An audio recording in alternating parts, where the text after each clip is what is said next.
بسم الله الحمد لله والصلاة والسلام على رسول الله وعلى آله وصحبه. أما بعد، قال الشيخ العلامة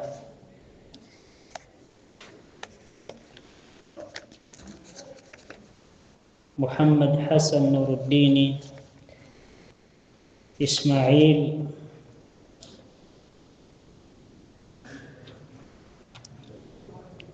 موضوعه هو الأدلة الشرعية الكلية الإجمالية من حيث إثباتها للأحكام الكلية.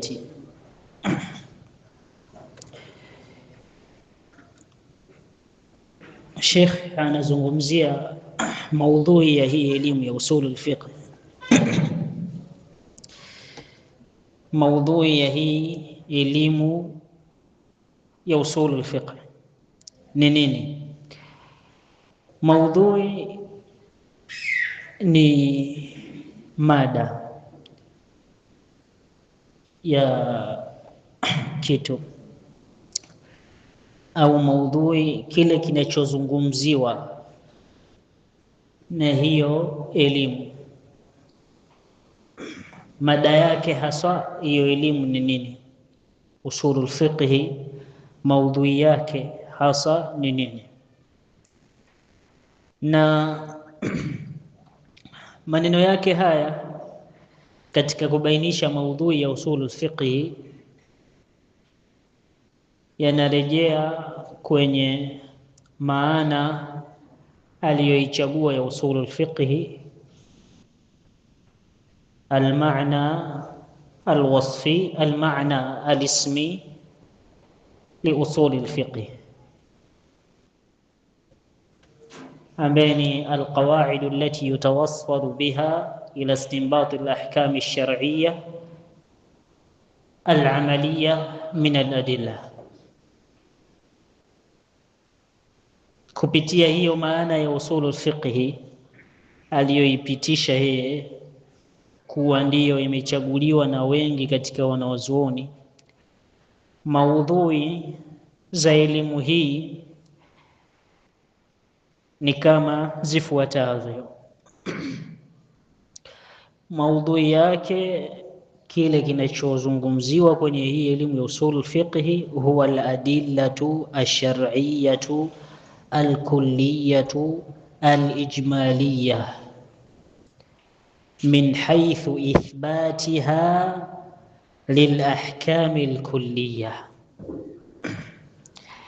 Ni al-adilla ash-shar'iyya,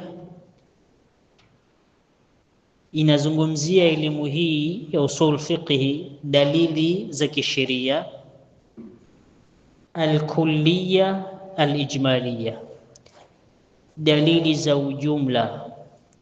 Al-kulliyya wal-ijmaliyya ni dalili za kiujumla, maana yake ni moja. Min haythu ithbatiha lilahkami alkulliya, kwenye upande wa kuthibitisha kwake hizo dalili hukumu za ujumla.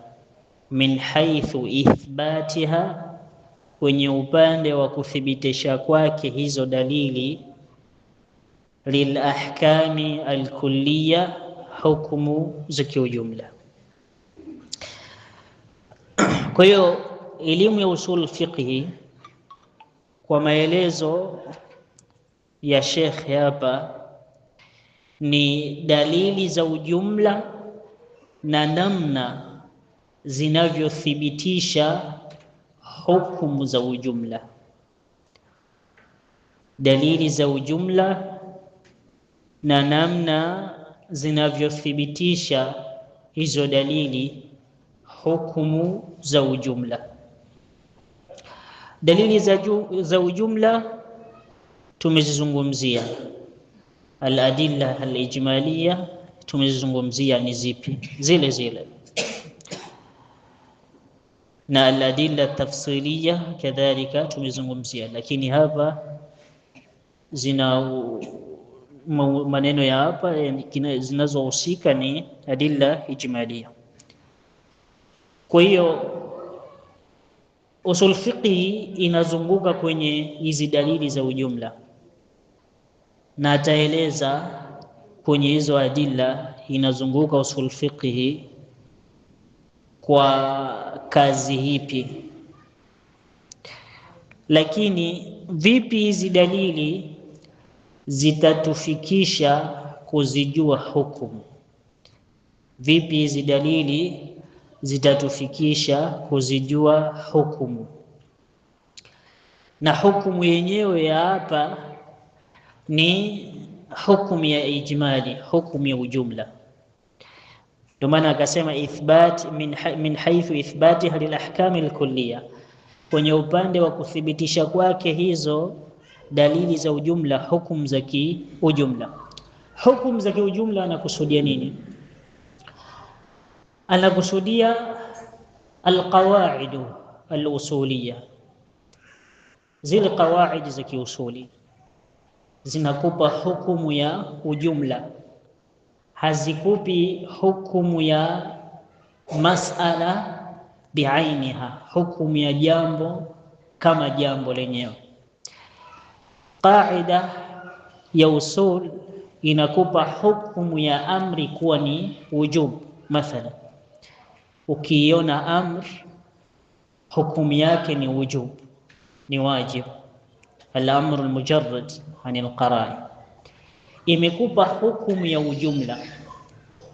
Ukiona amri hukumu yake ni wajib, sio hukumu ya kitu maalum, bali unakwenda kuitumia hii hukumu ya ujumla kwenda kuzipata hukumu za vitu za kitu kimoja kimoja.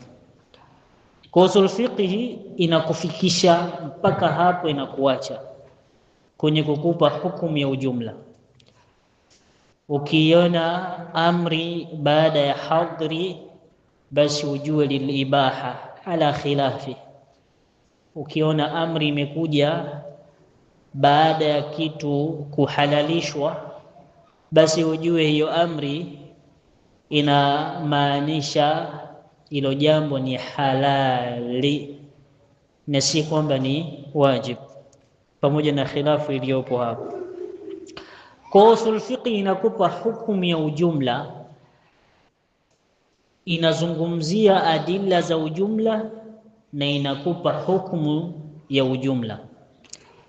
Dalili za ujumla inazizungumzia usul fiqhi upande wa kujua hii ni hujja na hii sio hujja. Qur'ani ni hujja, sunna ni hujja, qiyas ni hujja, ijma ni hujja, hii si hujja au hii ni hujja kwa madhhabu fulani, hii si hujja kwa madhhabu fulani. Usul fiqhi inazunguka kwenye kuelezea hilo upande wa adilla al-ijmaliyya, dalili za ujumla. Lakini baada ya hapo usul fiqhi inakupa hukumu za ujumla zinazotolewa na hizi adilla, hukumu za kiujumla zinazotolewa na hizi adilla. Ndio hizo qawaid za usul zinatoa hukumu ya ujumla. Ukiona nahi aina qarina, basi ujue hicho kilichokatazwa ni haram. Hiyo ni hukumu ya ujumla, si hukumu ya jambo maalum, si hukumu ya jambo maalum, bali ni hukumu iliyolenga ujumla wa kila nahi. Inatoa hukumu ya uharam. Kila nahi unapoiona basi inatoa hukumu ya uharam. Kila amri unapoiona basi inatoa hukumu ya wajib, hukumu ya ujumla. Kisha tunaitumia hii hukumu ya ujumla kuzijua ahkam za masail mbalimbali aljuz'iyya. Akasema fal usuli,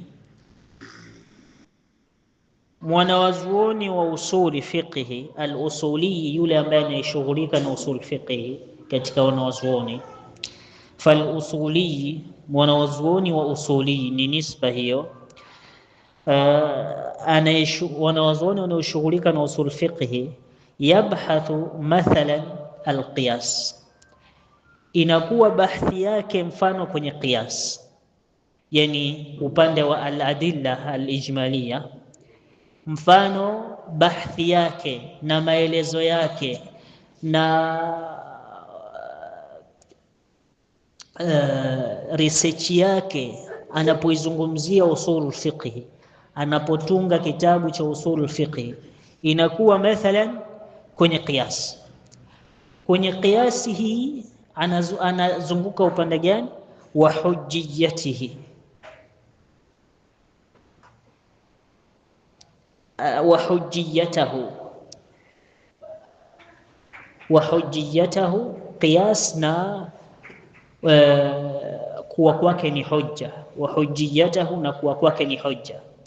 Mwanazuoni wa usul utakuta anazungumzia hilo kwamba hii qiyas ni hujja, dalili ya kuwa qiyasi ni hujja ni kadha kadha na kadha, na anaweza akazungumzia pia waliokhalifu hilo kuwa kuna wanawazuoni kadha wa kadha wamekhalifu, wamesema qiyasi si hujja. Ndiyo maelezo ya usuli yanapoizungumzia qiyas yanazunguka kwenye kulielezea hilo, hii ni hujja, hii si hujja. Ametolea mfano kwenye qiyas, na ndivyo tutakavyokuja kumuona huku atakapokuwa anaelezea al-adilla al-ijmaliya, ambacho atarakiz alai kukizungumzia ni kubainisha hii ni hujja biijma'i, kwa makubaliano hii ni hujja, lakini mukhtalafu fi katika hizi adilla.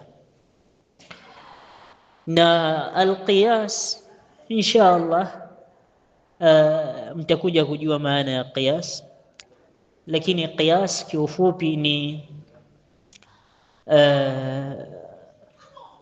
kukiunganisha, kukipa hukumu kitu ambacho hakina hukumu kiasli, kiasili hakina hukumu, ukakipa hukumu ya kile ambacho kiasili kina hukumu, kwa sababu ya uwepo wa illa, kiunganishi kinachounganisha kitu hichi na hichi. Hii ndio maana ya qiyas. Yani kimekuja kitu kwenye sheria, hukumu yake imebainishwa na dalili, kisha kikaja kitu kingine kikazuka, sheria kwa nas, kwa dalili kabisa ya wazi haijazungumza hukumu ya iko kitu. Lakini tukiangalia kitu hicho ambacho sheria haijazungumza hukumu yake kwa nas, kwa dalili ya wazi, kinafanana na kitu fulani ambacho hukumu yake imebainishwa. Kwa hiyo qiyasi sasa ni kuichukua hukumu ya hiki ambacho hukumu yake imebainishwa, kuibebesha kwenye kile ambacho hukumu yake haikubainishwa, lakini vinafanana hivi vitu. Hivi vitu vinafanana. Kuna kitu kinachowaunganisha kuwa wanastahili kuhukumiwa kwa hukumu moja, Yani mathalan pombe, wakati Qur'ani inashuka kuharamisha pombe, hizi gongo sijui bia hazikuwepo, tabani hazikuwepo. Je, hizi zitaingia kwenye uharamu na ile hali hazijatajwa kwenye nas, kwenye dalili ya wazi kuwa ni haram? Tunasema pia nazo ni haram. Kwa sababu gani? Kwa sababu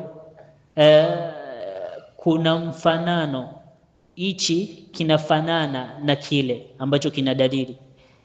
Hizi pombe zinafanana na zile ambazo zimehukumiwa uharamu, zote zinalewesha. Kwa hiyo sasa hizi bia na nini, Serengeti sijui nini, hizi tunazihukumia hukumu ya uharamu kwa kutumia qiyas. kwa kutumia qiyas. Kwa qiyas ndio hiyo. Sasa usuli anapokuja kwenye kuizungumzia qiyas kwenye kitabu cha usulul fiqh, anazungumzia hiki qiyas ni hoja inayotumika au si hoja ya kuitegemea. Ukithibitisha kuwa ni hoja, tafsiri yake hukumu itakayohukumiwa na qiyas yajibu ittiba'u, inawajibika kuifuata hiyo hukumu, kwa sababu qiyas pia ni hoja inayozingatiwa kwenye kuthibitisha sheria. Kama utasema qiyasi kwangu mimi sio hoja, kama vile walivyosema baadhi ya Hanafia, basi qiyas, kitu ambacho kitakachohukumiwa kwa qiyas, kwako wewe hakitokuwa na hukumu hiyo, kwako wewe hakitokuwa na hukumu hiyo, bali kitabaki kwenye hukumu ya asli.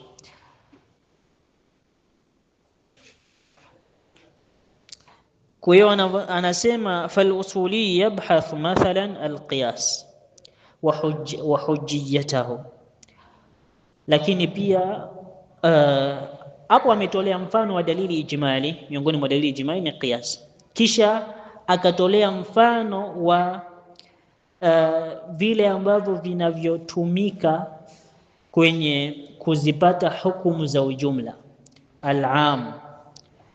Al-am, mwanazuoni wa usul fiqh pia anazungumzia kwenye kitabu chake cha usul fiqh wal-am, matamko ya ujumla au tamko la kiujumla.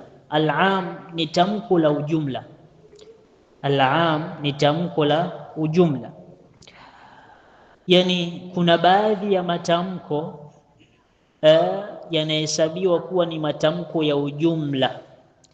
Matamko ya ujumla ni matamko ambayo ndani yake hakihukumiwi kitu kimoja, ndani yake hakihukumiwi kitu kimoja, bali hicho kilichotajwa kinaingia kwenye vitu vingi, vyote vinaingiwa na hilo.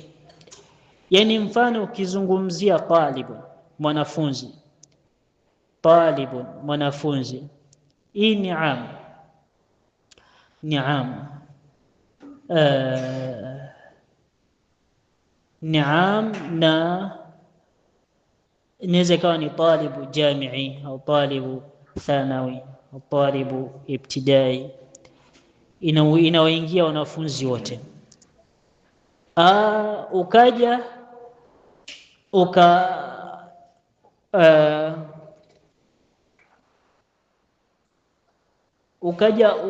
ukitaka sasa hili tamko la ujumla ulihamishe leo linamfahamisha unayemkusudia, ni lazima kiongezeke kitu cha ujumla, na kama hakikuongezeka ni lazima kiongezeke kitu cha ziada kitakachobainisha kwamba mwanafunzi unayemkusudia ni mwanafunzi fulani. Na kama hautokiongeza hicho cha kukiongeza, hilo neno litabaki kuwa ni katika ujumla wake, hilo neno litabaki katika ujumla wake. Kwa maana ukaita mathalan mwanafunzi fulani, mwanafunzi anijie, yoyote atakayekuja ni sawa, yeyote atakayekuja ni sawa, awe mwanafunzi wa thanawi, awe mwanafunzi wa ibtidai, au mwanafunzi wa jamii, yote itakuwa ni sawa. Sasa katika mambo ambayo usuli anayazungumzia kwenye usulul fiqh ni al-am, alfadhi zile za ujumla, matamko ya ujumla, kwamba ukiliona neno fulani ujuaje hapo wanakusudiwa wote pasi na kumuondosha yeyote. Ukiona neno mfano alladhi, basi ujue ni yeyote yule alladhi. Mfano akaja mtu akasema alladhi yuhibbu kadha liyatini, ambaye anapenda kitu fulani anijie, aje. Imetumika alladhi. Ikitumika alladhi, maulama wa usuli wanasema ni katika alfadhi za umum, ni katika matamshi yanayoonesha ujumla. Kwa hiyo hapo yeyote yule atakayekuja anastahiki kukipata hicho ambacho kimetajwa. anastahili ukipata hicho ambacho amekitaja muhitaji. Sio tena atokee mwanafunzi wa ibtidai akasema sijakusudia wewe, nimekusudia kaka zako. Maneno yako yalikuwa hayajaonesha hivyo, kwa sababu alladhi yufidu al-umum, alladhi ni katika alfadhi za umum. Kwa usul fiqh inakubainishia matamshi na matamko ya ujumla. Ukiliona hili basi ujue hukumu iliyofungamanishwa na hilo neno ni ya ujumla, inawaenea watu wote pasi na kumtoa yeyote. Ukiona mfumo fulani wa tungo na sentesi kama nakra, ikija nakra fi siyaqi nahi, nakra fi siyaqi nafi na mfano wake, tufidu al-umum. Ukiona neno nakra limekuja kwenye sentesi ya nafi inakanusha, basi tufidu al-umum, ujue hicho kilichoelezewa hapo kinamaanisha ujumla wa vyote vinavyobebwa na hilo jina lililotajwa hapo. Ikija nakra katika sentesi ya nafi, mathalan mfano la ilaha, la ilaha, ilah ni nakra, hapo imekuja kwenye sentesi ya nafi inayokanusha. Kwa hiyo ilaha hapa inamaanisha ni muabudiwa yoyote, muabudiwa yoyote, sawa sawa hicho kinachoabudiwa kiwe ni katika miti, sawa sawa hicho kinachoabudiwa kiwe ni katika mawe, sawa sawa hicho kinachoabudiwa awe ni malaika anayeabudiwa, awe ni mtume anayeabudiwa, awe ni shekhe, awe wali, chochote kile. La ilaha, hakuna apasaye yeyote kuabudiwa kwa haki, hatutomtoa isipokuwa yule ambaye aliyetolewa, illa Allah, akatolewa Allah peke yake katika hao wote wanaoabudiwa. Huyu peke yake Allah jalla wa ala ndio anayestahili kuabudiwa. Kwa hiyo usul fiqhi inakuelezea hizi alfadhi za umum, matamko yanayojulisha ujumla, na tungo na sentesi ambazo zinazoonyesha ujumla utakapoziona.